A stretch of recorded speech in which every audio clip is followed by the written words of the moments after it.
आनंदपुर, राज्य जहां 3 भाई रहते थे। बड़े का नाम बलवंत, मंझला का नाम मोहन और सबसे छोटे भाई का नाम था विक्रम। पिताजी गुजर चुके हैं। तीनों भाई का विवाह भी हो गया।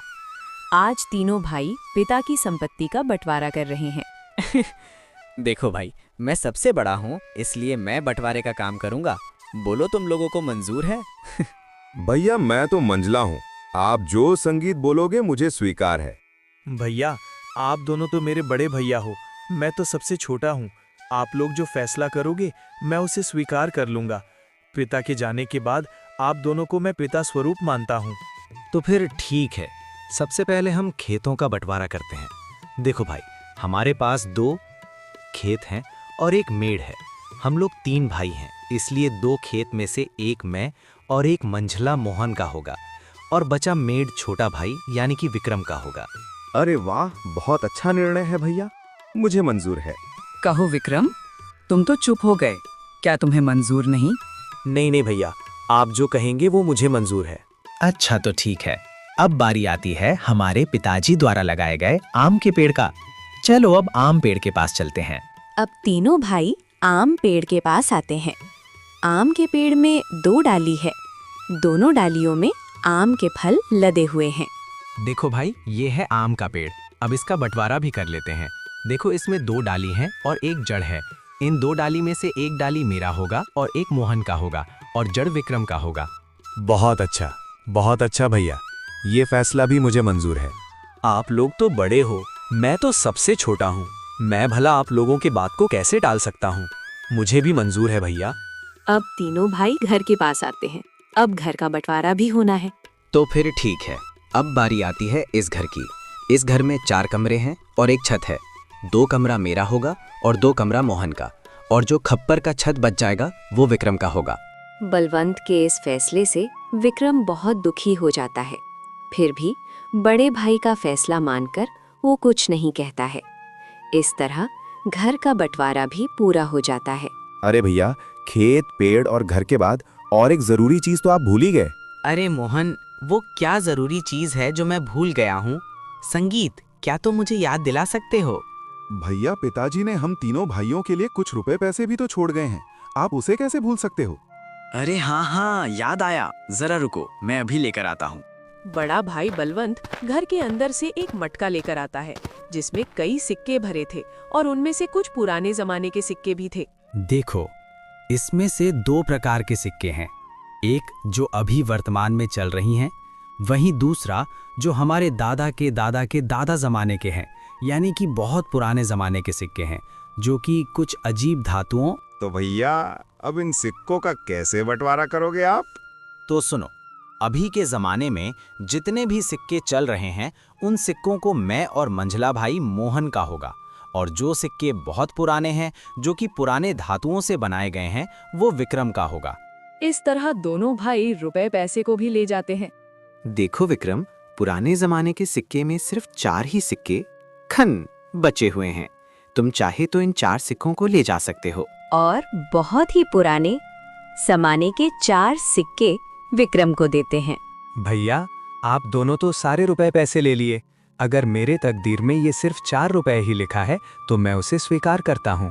विक्रम अपने हिस्से के 4 सिक्कों को लेकर घर के अंदर जा ही रहा था कि तभी बड़ा भाई रोककर कहता है, अरे विक्रम, तू पगला गया है क्या?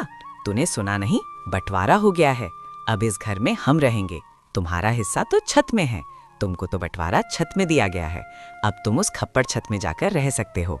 इस घर के अंदर अब तुम नहीं रह सकते। अब ये घर हम दोनों का हुआ। भैया, आप ही कैसे बातें कर रहे हो? मैं कहाँ जाऊंगा? मेरा तो अभी शादी हुआ है, मैं कहाँ रहूंगा भैया? अरे विक्रम भाई, ये तो तुम्हें पहले सोचना था ना, जब बंटवारा चल रहा था। अब पछताए क्या करें जब चिड़िया चुग गई खेत। दोनों भाई ने विक्रम और उसकी पत्नी को घर से धक्के मारकर बाहर कर दिया।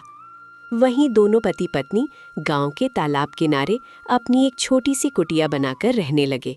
हे भगवान, ये हमारे साथ क्या हो रहा है? अब ना घर का रहे ना घाट का, कैसे चलेगा जीवन? 2 वक्त की रोटी तो छोड़ो, 1 रोटी भी नसीब में नहीं है। अब रोते जाओ, जी भर के रोते रहो। अकल तो तुम्हारी घास चढ़ने गई थी। मेरी मति मारी गई थी जो मैंने तुम्हारे साथ विवाह किया। मेरी तो किस्मत ही खराब है। बड़े भाई बोलकर तुमने कुछ ज्यादा ही इज्जत दे दी। देख लिया नतीजा, अब भुगतो। गौरी, वो दोनों मेरे बड़े भाई थे। अब बताओ भला मैं उनसे कैसे सवाल जवाब करता। अच्छा, तुम्हारे बड़े भाइयों ने तो अपने छोटे भाई के लिए कुछ नहीं सोचा, सब कुछ तो रख लिया। तुम्हारे हिस्से में क्या दिया है? खेत के नाम पर मेड़ दिया है और पेड़ के नाम पर जड़ दिया है, घर के नाम पर छत दिया है और पैसे के नाम पर ये आदम जमाने के 4 सिक्के दिए हैं। गौरी, अब बस भी करो, और कितनी ताने मारोगे? अब छोड़ो उन बातों को। चलो छोड़ दिया, अब बताओ आगे का क्या करोगे, क्या खाओगे, कुछ बताओगे मुझे? अब मैं क्या करूं? गौरी, अब तो मेरे पास कुछ भी नहीं है। एक काम करता हूं, मैं मुखिया के पास इन पुराने सिक्कों को लेकर जाता हूं। शायद इन सिक्कों के बदले मुझे कुछ नया सिक्का मिल जाए। विक्रम बड़ी उम्मीदों के साथ उन 4 सिक्कों को लेकर मुखिया के पास जाता है। अरे विक्रम, तुम यहाँ? बताओ कैसे आना हुआ? मुखिया जी, मेरे पास ये सिर्फ 4 सिक्के ही हैं। क्या आप इन सिक्कों के बदले मुझे कुछ नए सिक्के दे सकते हैं? अरे विक्रम, ये सिक्के बेकार हैं, अब ये चलन में नहीं रहा। भला तुम्हें इन सिक्कों के बदले कौन पैसे देगा? सच में तुम बहुत भोला हो। अब मैं क्या करूं? हे भगवान, मैं तो बर्बाद हो गया, मेरा सब कुछ लुट गया। अब देखो विक्रम, मैंने भी तुम तीनों भाइयों के बंटवारे की बात सुनी है। सुनकर बहुत बुरा लगा। दोनों भाइयों ने तो सब कुछ ले लिया और बदले में तुम्हें कुछ नहीं दिया। ऊपर से उन निर्दयी भाइयों ने तुम्हें घर से भगा भी दिया। हे भगवान, ऐसा भाई तो दुश्मनों को भी ना मिले। अभी क्या करूं मुखिया जी? लगता है मेरी तकदीर में कुछ नहीं है, मेरा मर जाना ही ठीक है।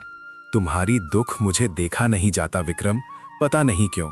वैसे तो मैं किसी के ऊपर दया नहीं करता, फिर भी तुम्हारा दुख देखकर मेरे जैसे कठोर दिल भी आज पिघल गया। एक काम करो विक्रम, कल से तुम और तुम्हारी पत्नी मेरे खेतों पर काम करो। मैं जितना मजदूरी दूसरे मजदूरों को देता हूँ, उससे ज्यादा मजदूरी मैं तुम दोनों को दूंगा। वैसे भी तुम्हारे पास अभी कोई काम नहीं है। हाँ मुखिया जी, मैं आपके यहाँ काम करूंगा, मेरी पत्नी भी काम करेगी। ठीक है विक्रम, तो फिर कल सुबह से खेत पर काम के लिए आ जाना। और ये तुम अपने सिक्के अपने पास ही रखो, शायद यही तुम्हारी 4 रुपए की तकदीर वाली निशानी है। विक्रम उदास होकर वापस अपनी कुटिया पर आता है। विक्रम की पत्नी रास्ता देख रही थी। विक्रम अपनी पत्नी के पास आकर सारी बातें बताने लगता है। अब यही दिन देखना बाकी था, अब हमें दूसरे के खेतों में काम करना पड़ेगा। हाय रे मेरी किस्मत।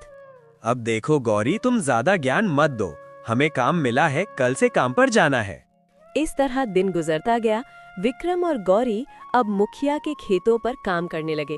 रोजी रोटी का एक जरिया उन्हें मिल गया। खेतों पर फसल लहलहाने लगी। अरे भैया, इस साल तो हमारा फसल बहुत अच्छा हुआ है। हाँ भाई, इस साल तो बहुत ज्यादा फसल हुआ है, इस साल बहुत आमदनी होगा। अब चलो भाई, आप घर चलते हैं, कल सुबह फिर आएंगे। अरे गौरी, देखो सुबह से दोपहर हो गया है, खाने का वक्त आ गया है, चलो कुछ खा लेते हैं। वैसे आज खाने में क्या है गौरी? घर में जो भी थी रूखी सूखी सब ले आई हूँ, जाकर ठूसो। थके हारे विक्रम और गौरी दोनों खेत के एक किनारे में बैठकर खाना खाने लगते हैं। अरे गौरी, क्या हुआ? तुम अचानक खाना क्यों बंद कर दी? नहीं कुछ नहीं, मैं तो बस ऐसे ही कुछ सोच रही थी। क्यों गौरी, क्या हुआ? बताओ भी। देखो ना, हम कितना काम करते हैं, सुबह से लेकर शाम तक, ऐसा कब तक चलेगा? क्या तुम्हें नहीं लगता कि हमारा कोई संतान भी हो जो बुढ़ापे में हमारा सहारा हो? हाँ गौरी, बार बार मैं भी यही सोचता हूँ, पर क्या करें, ये सब हमारे हाथ में नहीं, ये तो ऊपर वालों के हाथ में है। पता नहीं किस जन्म की सजा भुगत रही हूँ। भगवान ने तो हमसे मुंह मोड़ लिया है। बेघर होकर हम भटक रहे हैं। हमारे भाग्य में कुछ नहीं, ना कोई संतान, ना कोई जमीन जायदाद। हाँ गौरी, अब तो भगवान पर भी भरोसा उठने लगा है। विक्रम और गौरी दोनों बातें ही कर रहे थे कि तभी वहां अचानक एक चिड़िया आकर बैठ जाती है। अरे अरे, ये देखो तो, ये तो एक चिड़िया है, हमारे पास ही आकर बैठ गई। लगता है इसे भूख लगी है, हमें इसे कुछ खाने को देना चाहिए। हाँ गौरी, तुम इसे कुछ खिला दो, शायद भूख के मारे यहाँ आ गया होगा। गौरी ने उस चिड़िया को कुछ चावल दे दिए। चिड़िया कुछ देर गौरी को देखती रहती है, फिर चिड़िया उस चावल को खाकर उड़ जाती है। सुनिए विक्रम जी, ये फावड़ा उठाओ और मेरे साथ चलो। पर कहाँ तुम फावड़ा लेकर कहाँ जाने की बातें कर रही हो? ज्यादा सवाल जवाब नहीं, मेरे साथ चलो, आज कुछ जरूरी काम करनी है। क्या? कोई जरूरी काम? वो भी इस वक्त रात को? हाँ जी, आज हम वो काम करने जा रहे हैं जिसे आपको पहले ही कर लेना चाहिए था। गौरी के कहने पर विक्रम भावड़ा उठाता है। दोनों पति पत्नी अपने उस खेत के मेड़ पर आते हैं जो उन्हें बंटवारे पर मिला था।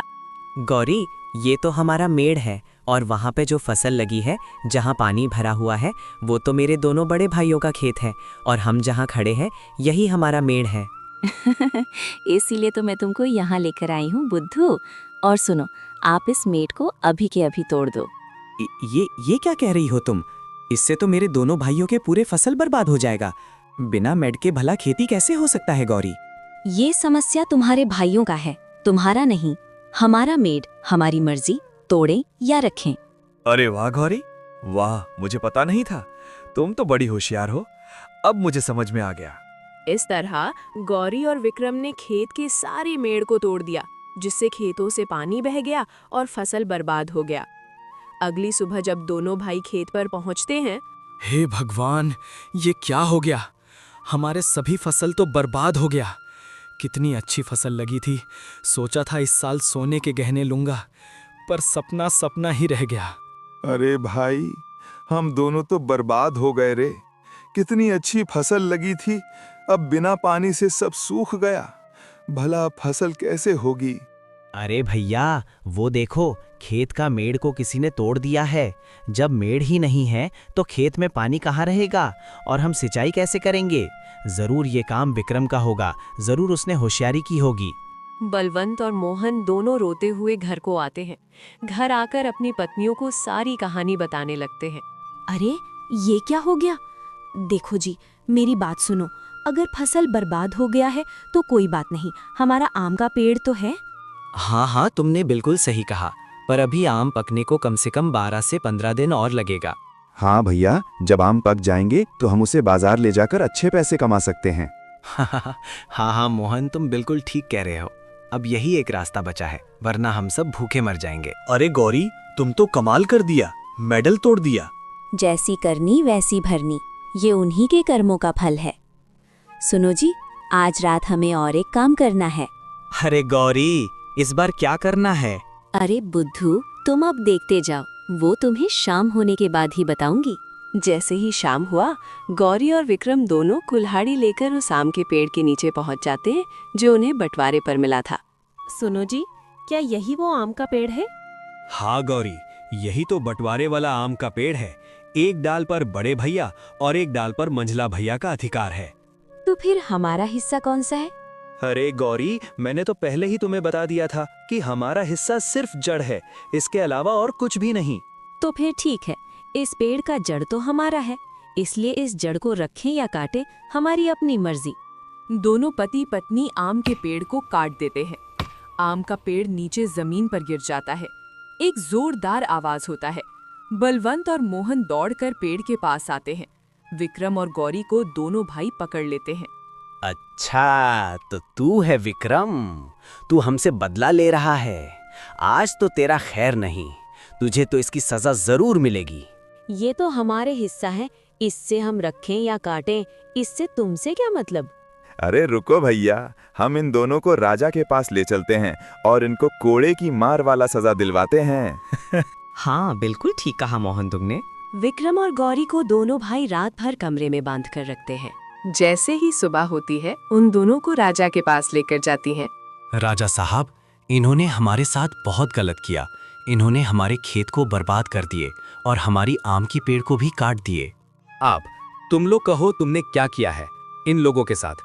जो भी कहना सच कहना, अगर कुछ भी झूठ कहा तो मैं बहुत बड़े दंड मिलेगा। फिर गौरी और विक्रम ने दोनों मिलकर राजा को सब सच बात कहने लगी। राजा बात को ध्यान से सुन रहे थे। फिर सारे बात अच्छे तरीके से सुनने के बाद राजा को सब सारे सच पता चल चुका है। इसीलिए राजा ने उसे महल से निकाल दिया।